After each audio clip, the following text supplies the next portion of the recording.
بسم اللہ، اللہم صلی علی محمد وعلی آل محمد۔ السلام علیکم ورحمۃ اللہ۔ یہ سوال آئے ہیں جی، ایک ہی طرح کے ہیں لیکن تین ہیں۔ کیا حضور صلی اللہ علیہ وسلم کا سایہ تھا؟ کیوں لوگ کہتے ہیں کہ حضور صلی اللہ علیہ وسلم کا سایہ تھا؟ کیا ان کے پاس کوئی دلیل ہے اس پر؟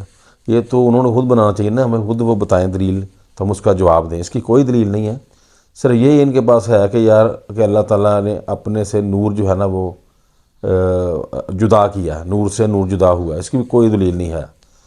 تو کوئی یہ بتا ہی نہیں سکتا۔ دیکھیں نا، اس وقت آپ جب تھے اس دنیا میں تو ابو جہل کو بھی نظر آئے تھے، ابو لہب کو بھی نظر آئے تھے، اب کیوں نہیں ہیں؟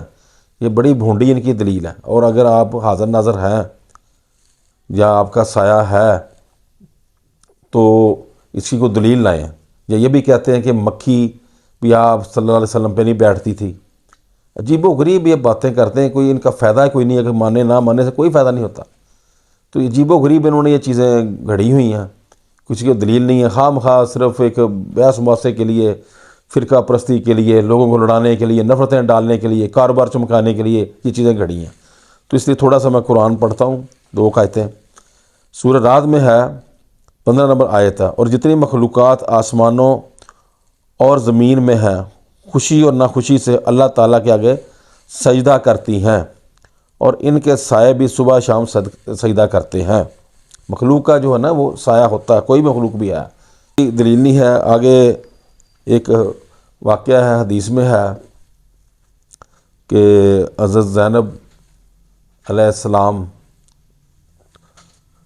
وہ اس سے آپ صلی اللہ علیہ وسلم ناراض ہو گئے ان سے کسی بات پہ، ہو جاتا بشری تقاضا، یہ ناراضگی ہو جاتی ہے۔ تو 3 ماہ تک آپ نے نا حضرت زینب رضی اللہ عنہا سے بول چال نہیں رکھی یا ملے نہیں۔ تو ایک دفعہ جناب وہ آپ صلی اللہ علیہ وسلم گئے ہیں، تو اس کے بارے میں فرماتی ہیں، یہ ہے اس کی دلیل ہے، مسند احمد ہے 146/6، طبقات الکبریٰ 338/6، مجموع الزوائد 323/4، یہ حوالے ہیں۔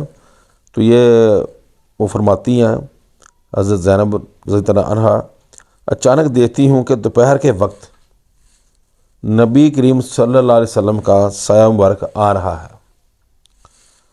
تو یہ دیکھیں، یہ ایک دلیل ہے کہ آپ صلی اللہ علیہ وسلم کا سایہ مبارک تھا، کیونکہ مخلوق کا تو ہونا ہی ہے۔ تو آگے اس کی تھوڑی وضاحت میں بیان کر دیتا ہوں۔ لا محالہ آپ صلی اللہ علیہ وسلم سایہ تھا۔ اگر جسم اتھر کا سایہ مبارک نہ تھا تو کیا جب آپ صلی اللہ علیہ وسلم لباس پہنتے تھے تو آپ صلی اللہ علیہ وسلم کے ملبوسات کا بھی سایہ نہ تھا؟ اگر وہ کپڑے اتنے لطیف تھے کہ ان کا سایہ نہ تھا تو پھر ان کے پہننے سے ستر وغیرہ کی حفاظت کیسے ہوتی؟ یعنی کہ اگر وہ کپڑے بھی ٹرانسپیرنٹ تھے، آپ صلی اللہ علیہ وسلم بھی ٹرانسپیرنٹ تھے، ٹرانسپیرنٹ تھا شیشے کی طرح جس کا کوئی رنگ نہ ہو، کچھ بھی نہ ہو، تو آپ صلی اللہ علیہ وسلم بھی ٹرانسپیرنٹ تھے ان کی نظر میں، اور کپڑے بھی آپ ٹرانسپیرنٹ، دیکھو نا آپ ٹرانسپیرنٹ ہے جو بالکل شیشہ، اس کے کپڑے پہنے تو وہ سایہ پھر بھی بن جاتا۔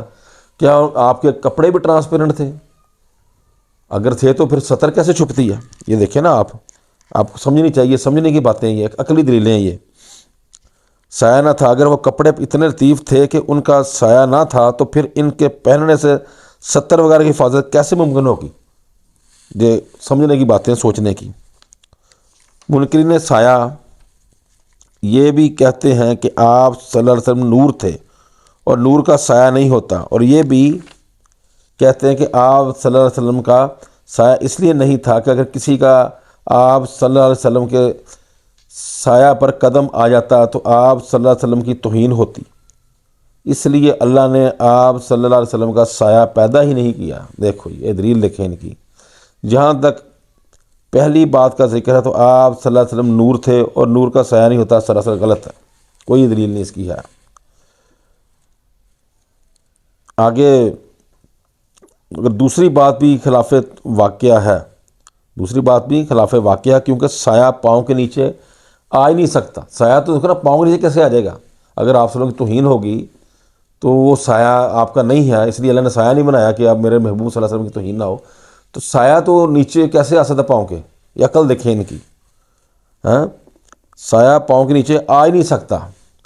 جب بھی کبھی کوئی شخص سائے پر پاؤں رکھے گا تو سایہ اس کے پاؤں کے اوپر ہو جائے گا، سایہ اس کے پاؤں کے اوپر پڑے گا، نیچے نہیں آ سکتا، نہ کہ نیچے۔ لہٰذا ان عقلی اور نقلی دلائل کے خلاف یہ بے عقلی کی بے اور بے سند باتیں حقیقت کے ساتھ کوئی تعلق نہیں رکھتی۔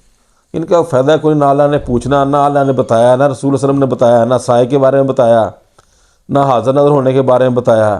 حاضر نظر ہونے کی بڑی دلیلیں یہ بتا رہے ہیں، اور آپ صلی اللہ علیہ وسلم مکھی نہیں بیٹھتی تھی۔ ان کاموں میں لگ گئے ہیں جو آپ صلی اللہ علیہ وسلم کی تعلیمات ہیں، جو آپ صلی اللہ علیہ وسلم فرماتے گئے ہیں، جو تعلیمات دے کے گئے ہیں، جو قرآن دے کے گئے ہیں، اس کو سمجھ کے پڑھیں، سمجھ کے پڑھیں، سوچ سمجھ کے پڑھیں قرآن کو ترجمے کے ساتھ، اور احادیث رسول صلی اللہ علیہ وسلم کا مطالعہ کریں۔ ان کاموں میں ٹائم آپ لگائیں، اس طرح کی باتیں سوچنے کا کیا فائدہ؟ السلام علیکم ورحمۃ اللہ۔